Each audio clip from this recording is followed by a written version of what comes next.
कहां जाने वाले हाजी साहब? मदीना शरीफ। नूरी भाई ने बताया ना, पूरा वाकया सुनाया उन्होंने। मदीना शरीफ, मेरे इमाम फरमाते हैं काबे का नाम तक न लिया, तैयबा ही कहा। पूछा अगर किसी ने कि नुज़हत किधर की है। एक सवाल है, मदीना शरीफ क्यों जाएं? बहुत गौर से सुनिए, मदीना शरीफ क्यों जाएं? आदमी जब हज करने जाता है या उमरा करने जाता है, ऐ मुनव्वर अली के पुरवा वालों, बहुत गौर से मेरी बात सुना। आदमी जब हज करने जाता है या उमरा करने, तो हज के जितने भी मनासिक हैं, जितने भी अरकान हैं, वो सब कहां अदा होते हैं? मक्का शरीफ में। कहां?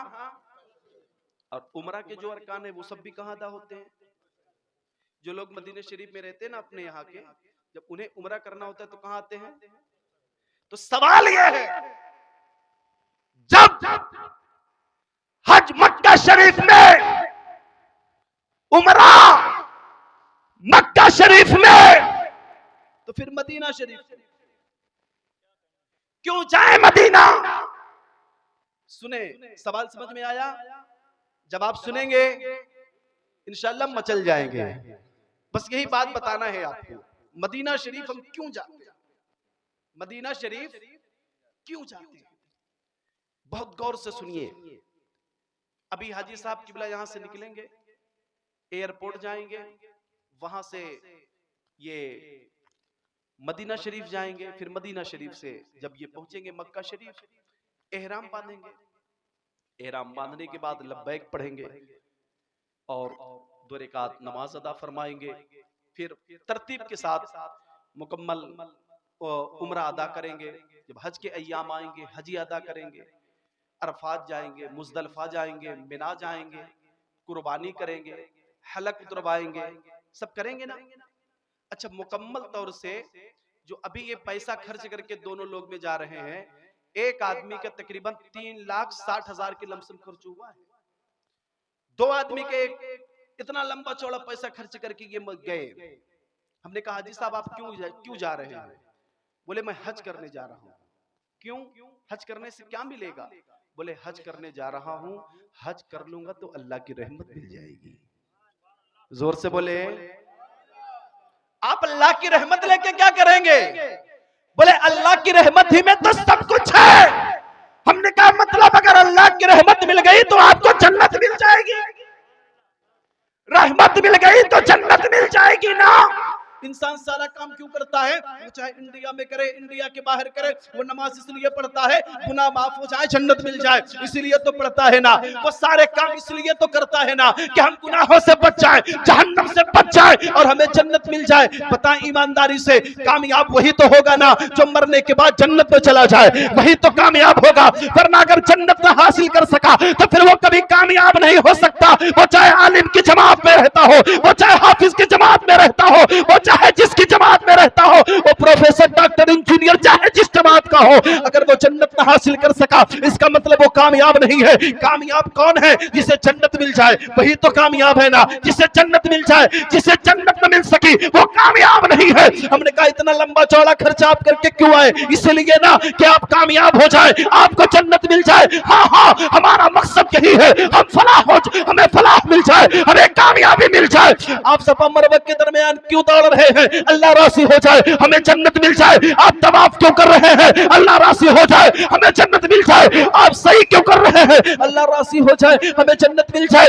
आप वकूफ़ अरफा क्यों कर रहे हैं? अल्लाह राज़ी हो जाए, हमें जन्नत मिल जाए। आप मुस्तल्फा में, मिना में आपने क़याम क्यों किया? अल्लाह राज़ी हो जाए, हमें जन्नत मिल जाए। हमने कहा क्या मतलब निकला? आपने शैतान को कंकरी इसलिए मारा था, अल्लाह राज़ी हो जाए, जन्नत मिल जाए। तो जिस जन्नत की तलाश में हाजी साहब आप घर से निकले थे ना, आप घर से निकले थे, जिस जन्नत की तलाश में आपने आके एहराम बांधा, अपने आप को 2 चादर में लपेटा, जिस जन्नत की तलाश में आपने लब्बैक लब्बैक की सदा पढ़ते हुए हरम काबा के करीब आए थे, जिस जन्नत की तलाश में आपने खाने काबा का तवाफ किया था, जिस जन्नत की तलाश में आपने मकाम इब्राहिम पे नमाज पढ़ा, जिस जन्नत की तलाश में आपने सफा मरवा की सही की, जिस जन्नत की तलाश में आपने हलक उतरवाया, जिस जन्नत की तलाश में आपने वकूफ़ अरफा किया, किया, जिस जन्नत की तलाश में आपने मुस्तलिफा में क़याम किया, जिस जन्नत की तलाश में आपने मिना की वादियों में अपने आप को ले जाकर के वक्त गुजारा, जिस जन्नत की तलाश में आपने रमी चमार किया, जिस जन्नत की तलाश में आप मक्के में भटकते रहे, मक्के में टहलते रहे, मक्के में तवाफ करते रहे, मक्के में चक्कर लगाते रहे। ऐ हाजी साहब, जैसे ही आपका कदम मदीने में पहुंचेगा, नबी की हदीस पुकार के कहेगी, मन सारा कबरी वजबत लहू शफाअत, जिसने मेरे कब्र की ज़ियारत कर ली उस पर मेरी शफाअत वाजिब। जिसने मेरे कब्र की ज़ियारत कर ली उस पर मेरी शफाअत। तो क्या मतलब निकला? क्या मतलब निकला? बहुत गौर से सुने कि हज होता तो मक्के में है, उमरा होता तो मक्के में है, लेकिन कबूलियत की सनद मदीने में मिला करती है, कबूलियत की सनद हुजूर के मुबारक शहर में मिला करती है। इसलिए हम कहते हैं वल्लाह उसका हज कभी माना न जाएगा, जो शख्स मक्का जाके मदीना न जाएगा, जो शख्स मक्का जाके। हाँ, तो याद रखिएगा, हम मदीना शरीफ से जाते हैं और कितना प्यारा है मदीना। जब कोई मदीने शरीफ में जाता है ना, तो उसे ऐसा लगता है जैसे किसी ने मुझे अपने आगोश में ले लिया है। मदीने में ऐसी फीलिंग होती है जैसे रब की रहमत ने मुझे अपने आगोश में ले लिया। और मदीना शरीफ ये कैसी पाकीज़ा सरजमीन है। लोग कहते हैं मदीने शरीफ से मोहब्बत क्यों करते हैं? हम कहते हैं मदीने शरीफ से मोहब्बत क्यों ना करें। मदीने शरीफ की जो बुनियाद पड़ी है वो हुजूर की मोहब्बत पे पड़ी है। बस एक आखिरी बात सुन ले, फिर कभी आऊंगा इंशाअल्लाह ताला, जिंदगी ने वफा किया तो आपकी खिदमत करूंगा, मुकम्मल तौर से तकरीर मेरी आप सुनिएगा। बस एक बात मदीने शरीफ के हवाले से सुन ले, उसके बाद इंशाअल्लाह गुफ्तगू खत्म हो जाएगी। सुन रहे हैं ना आप?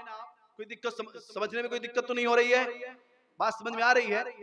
हाँ, तो एक बार मोहब्बत से बोलिए सुभान अल्लाह, और प्यार से बोलिए सुभान अल्लाह। सुने आप, हम मदीने शरीफ से मोहब्बत क्यों ना करें? हाफिज अख्तर साहब हैं, हाफिज शाकिर साहब, अब्दुल रहमान साहब, हाफिज अब्दुल वकील साहब, ये हमारे मौलाना नूरी साहब, ये दीगर जितने भी हमारे अहबाब बैठे हैं, आप इनसे पूछें आप मदीने शरीफ से मोहब्बत करते हैं तो कहेंगे हाँ बिल्कुल हम करते हैं। मैं आपसे पूछूं आप मदीने शरीफ से मोहब्बत करते हैं तो आप कहेंगे हम क्यों ना करें मोहब्बत, बिल्कुल करते हैं। और सुनिए मदीने शरीफ से मोहब्बत करने की वजह क्या है। मदीने शरीफ की जो बुनियाद पड़ी है वो हुजूर की मोहब्बत पे। कैसे? आकाए कायनात सल्लल्लाहु ताला अलैहि वसल्लम की आमद से पहले तकरीबन 1000 साल पहले एक बादशाह था तुब्बा हुमैरी, बहुत मशहूर वाकया है। वो पूरी दुनिया की सैर करने के लिए निकला। वो जब मक्के शरीफ में पहुंचा, जिस जिस शहर में वो गया, जिस मुल्क में गया, लोगों ने उसका इस्तकबाल किया। जब मक्के शरीफ में वो पहुंचा तो कोई उसका इस्तकबाल करने के लिए नहीं आया। उसने कहा क्या बात है भाई, जहां जहां गया वहां वहां के लोगों ने मेरा इस्तकबाल किया और ये मक्के वालों ने मेरा इस्तकबाल नहीं किया, मुझे कोई पूछने तक नहीं आया। बोले ऐ तुब्बा हुमैरी सुनो, बात ये है ना कि जिस मक्के शरीफ में तुम आए हो ना, यहाँ एक घर है, यहाँ एक घर है जिसे काबा कहते हैं। जोर से बोले, जिसे क्या कहते हैं? काबा शरीफ कहते हैं। कहा क्या मतलब? कहा मक्के वालों के दिल में सबसे ज्यादा उसी घर की अजमत है, ये किसी के इस्तकबाल नहीं करेंगे, इनके पास तो ऑलरेडी खुद ही पहले से बड़ी अजमत वाली चीज मौजूद है। कहा अच्छा। तो बादशाह के दिल में ये ख्याल आया कि इसकी काबे की वजह से जो मेरा इस्तकबाल लोगों ने नहीं किया, तो मैं एक काम करता हूं, माज़अल्लाह उसने सोचा कि मैं काबा शरीफ को गिरवा दूं। जब ये काबा शरीफ यहाँ नहीं रहेगा, अपने मुल्क में बनवाऊंगा। उसे पता ही नहीं था फानूस बन के जिसकी हिफाजत हवा करे, वो शम्मा क्या बुझे जिसे रोशन खुदा करे। उसे पता ही नहीं था फिर उसने अपना इरादा जब किया ना, अचानक से तकलीफ बढ़ी। डॉक्टरों की बड़ी बड़ी जमात साथ में थी, सबने अपने अपने एतबार से ट्रीटमेंट किया, लेकिन कोई फायदा नहीं। जो उलमा की जमात थी उनमें से बुलाया गया बड़े आलिम साहब को, हजरत जरा दम कर दीजिए, हजरत जरा दम कर दीजिए। हजरत भी फूके जा रहे हैं, आराम ही नहीं मिल रहा है। तो हजरत ने फरमाया सही सही बताओ, ऐसा लगता है कुछ गड़बड़ अंदर है, अंदर कुछ गड़बड़ है। बोले क्या?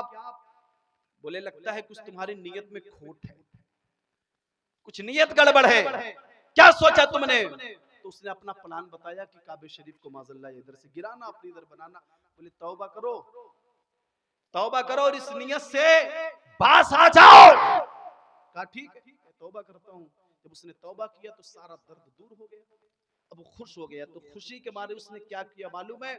उसने कहा जो काबा है ना ये बड़ा अजमत वाला है, ये दूसरे घरों से इसकी शान बड़ी आला है। तो जो दूसरे घर हैं वो तो खुल्लम खुल्ला रहते हैं, लेकिन काबा पर्दे में रहेगा, काबा पर्दे में रहेगा, काबे पे गिलाफ चलेगा। क्या मतलब निकला कि जो अजमत वाला होता है, जो शान वाला होता है, वो तो पर्दा नहीं रहता, पर्दे में रहता। अब इस्लाम की मुकद्दस शहजादियों, हो सकता है लाउड स्पीकर के जरिए मेरी आवाज तुम्हारे कानों तक भी पहुंच रही है। आज सोशल मीडिया पर न जाने कैसी कैसी बकवासें हो रही हैं, और मेरी बहनों से कहा जाता है कि इस्लाम ने तुम्हें पर्दे में कैद कर दिया, तुम्हारी आजादी छीन ली गई, तुम्हें पर्दे में कैद कर दिया गया। और ये मेरे कौम की बच्ची ये भी समझती है कि हाँ बात करने वाला तो सही बोल रहा है।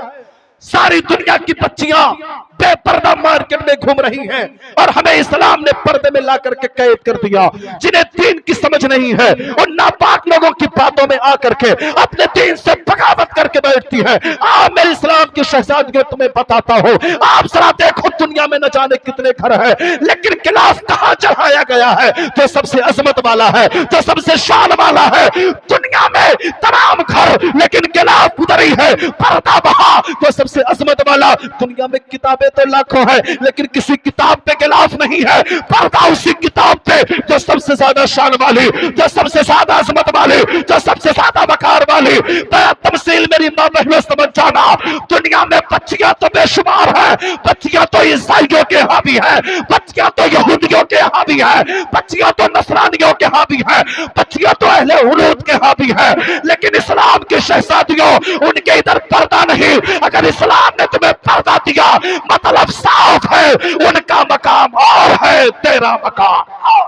नारे तकबीर, नारे रिसालत, ज़ियारत हरमैन शरीफैन कॉन्फ्रेंस, मौलाना अबू तालिब साहब किबला। नारे तकबीर, नारे रिसालत, सुभान अल्लाह सुभान अल्लाह। इस मुबारक प्रोग्राम से मेरी मां बहनों अहद करके जाना कि कभी भी ऐसे नापाक लोगों की साजिश का शिकार नहीं हो, और आप भी ख्याल करें किसी ऐसे इर्जा मिर्जा को सुन करके परेशान ना हुआ करें सोशल मीडिया पर। सोशल मीडिया अच्छी चीज भी है, बुरी चीज भी है। यहाँ देख लिया करें, किसी मौलाना साहब से, इमाम साहब से पूछ लिया करें, हजरत मैं इनकी तकरीर सुनता हूँ, सुनूं कि ना सुनूं, सुनूं कि ना सुनूं।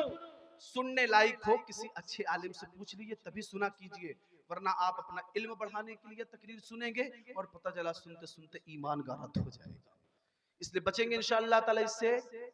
ये फितना बहुत तेजी के साथ बढ़ रहा है, ये वक्त की जरूरत है, मैं इसलिए बोल रहा हूँ, ये वक्त की जरूरत है। हमारे कौम के नौजवान इसी में पगलाए हुए हैं, इसी में, और समझते हैं कि जो दीन बताने वाला है सारे के सारे सच्चे हैं, सारे के सारे सच्चे हैं। अल्लाह अकबर। नहीं मेरे भाइयों, हुजूर की एक हदीस है ना, हुजूर मस्जिद नबी शरीफ से बाहर आए तो सहाबा इकराम तौरेत पढ़ रहे थे। क्या पढ़ रहे थे? अल्लाह की किताब है ना, अल्लाह की किताब है ना वो। हुजूर ने फरमाया तुम इसे क्यों तिलावत कर रहे हो? बोले हुजूर ये भी तो अल्लाह की किताब है। बोले कुरान आ गया है। क्या गया है? कुरान आ गया है। वो सहाबा थे, उनके ईमान के डगमगाने की कोई सोच भी सकता है? नहीं ना। तो मेरे भाइयों, हम भी जान पहचान के समझ बूझ करके तब ऐसे लोगों की तकरीर यूट्यूब पे सुना करें इंशाअल्लाह ताला। आओ जरा देखो मदीना शरीफ। मैं क्या अर्ज कर रहा था, मदीना शरीफ, इसने कहा खाने काबा पे गिलाफ लगेगा। सबसे पहले खाने काबा पर गिलाफ लगाने वाला बादशाह दुब्बा हुमैरी है, हुजूर की आमद से 1 साल पहले। अच्छा एक बात और सुने, जब हुजूर आए ना, तो सब झूमे, खाने काबा भी झूमा, काबा भी झूमा। हुजूर के दादा जान कहते मैं उधर ही बैठा था हरम शरीफ में, मुतवल्ली मैं ही था, चाबी मेरे ही पास थी।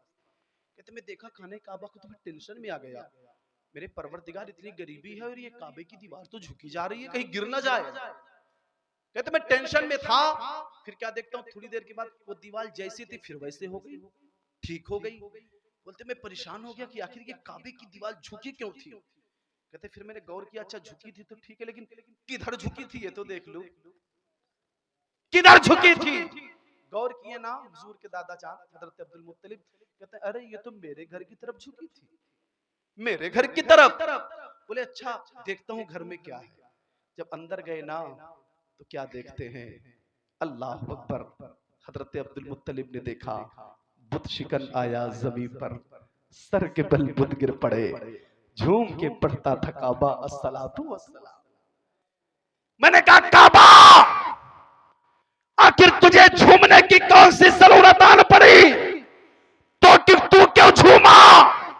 तो काबे ने कहा अरे मुझे तो बनाया बहुत पहले गया था, लेकिन जिसने मेरे असमत को दुनिया वालों के सामने बताया है, जिसो मेरी असमत को जो बढ़ाएगा, जो मुझे किबला बनाएगा, वो आमिना का लाल दुनिया में आ रहा है, आमिना का लाल आ रहा है।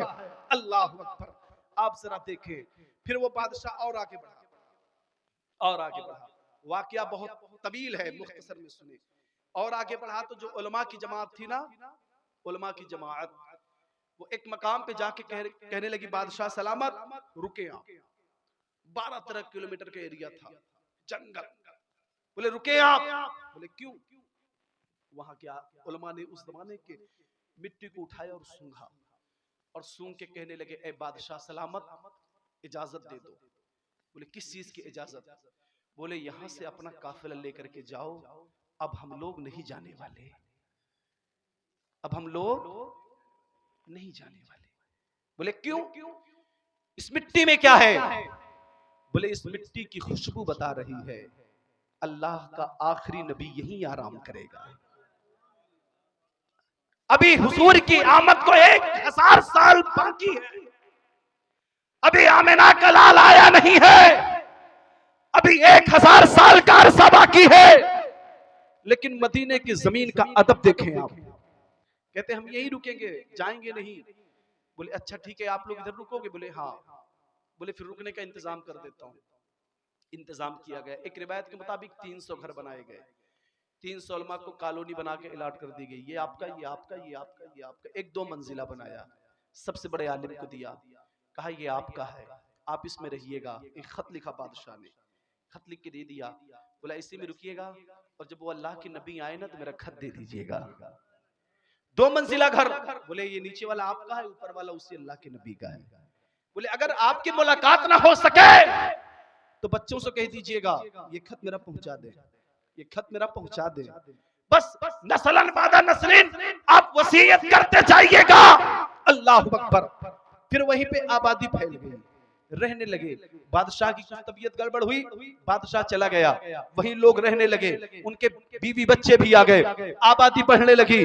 फिर वो मकान भी वहीं बना हुआ था जो तुब्बा हुमैरी ने बनाया था। फिर जमाने ने देखा, वो दिन भी आया, जमाने की नजरों ने देखा, वो वक्त भी आया जब 12 रबीउल अव्वल को आमिना का लाल इस दुनिया में जलवागर हुआ। फिर हुजूर ने अपनी 53 साल जिंदगी मक्कतुल मुकर्रमा में गुजारने के बाद जब आमिना का लाल हिजरत करके आज मदीने आ रहा है, हर सहाबी की तमन्ना थी, हर अंसारी चाहता था आमिना का लाल मेरे घर में आए, आमिना का लाल मेरे घर में आए, आमिना का लाल मेरे घर में आए। नबी ने फरमाया ये मेरी सवारी जहां रुकेगी कयाम उसी की दर होगा। हुजूर ने अपनी ऊँटनी को छोड़ दिया और ऊँटनी जाके वहीं बैठी जो हजरत अबू अय्यूब अंसारी का मकान था। अबू अय्यूब अंसारी के मकान के पास जाके बैठ गई। और अबू अय्यूब अंसारी का मकान कौन था मालूम है? वही तुब्बा हुमैरी ने जो 2 मंजिला बनवाया था। कहा था एक में नीचे तुम रहना, ऊपर नबी को ठहराना। ऐ मुनव्वर अली के पुरवा वालों, एक बात मैं पूछना चाहता हूँ, दिल पे हाथ रख करके बताना, नबी की ऊँटनी जाके कहाँ बैठी? हजरत अबू अय्यूब अंसारी के दरवाजे पर। मैंने कहा नबी की ऊँटनी को कैसे पता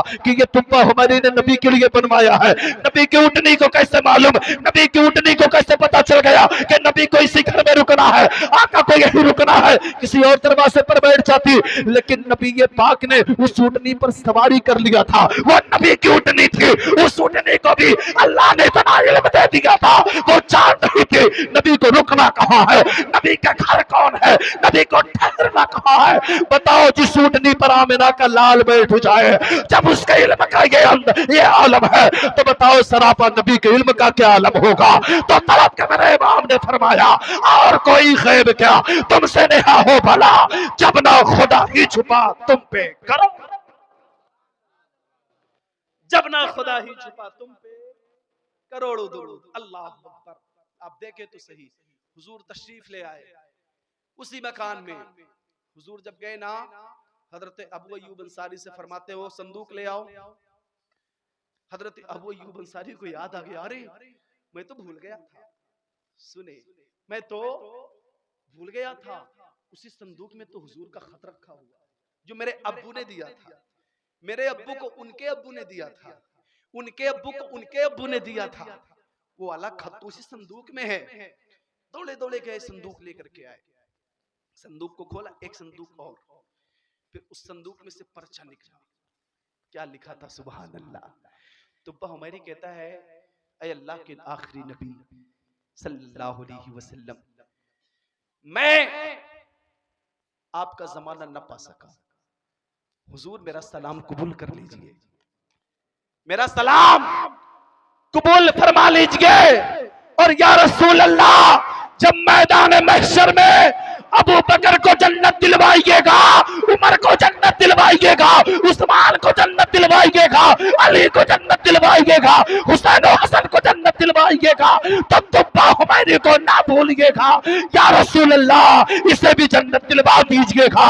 ऐ बरेलियों पर फतवा लगाने वालों, तुम कहते हो बरेलियों ने अकीदा बनाया है कि नबी मुख्तार है। बताओ बताओ, नबी की आमद से 1000 साल पहले तुब्बा हुमैरी ने ऐलान कर दिया था कि जमाने वालों, जो नबी आने वाला है वो मोहताज नहीं है, वो मुख्तार नबी आने वाला है, वो मुख्तार नबी आने वाला है। ये अकीदा बरेलियों का नहीं है, ये अकीदा अहले सुन्नत वल जमात।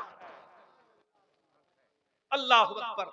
सुने आप, हजरत अबू अय्यूब अंसारी खत लेकर के आए, खत हुजूर ने पढ़ा तो हजरत अबू अय्यूब अंसारी भी खत नहीं पढ़े थे भाई, बंद करके रखा हुआ था। जब खत का मजमून पढ़ा ना, या रसूल अल्लाह आपके लिए कमरा बनवाया हूँ, हुजूर आप आइएगा तो यही रुकिएगा। जब हजरत अबू अय्यूब अंसारी ने खत का मजमून पढ़ा तो कहते हैं, या रसूल अल्लाह मुझे माफ कर दीजिए, आका मुझे माफ कर दीजिए, मैं तो ये समझ रहा था ये मकान मेरा है, मेहमान आप हैं, लेकिन आका यहाँ तो सारा मामला उल्टा है, मकान आपका है, मेहमान अबू अय्यूब अंसारी। आका मकान आपका है, मेहमान तो मैं था, हुजूर मकान तो आप ही का है।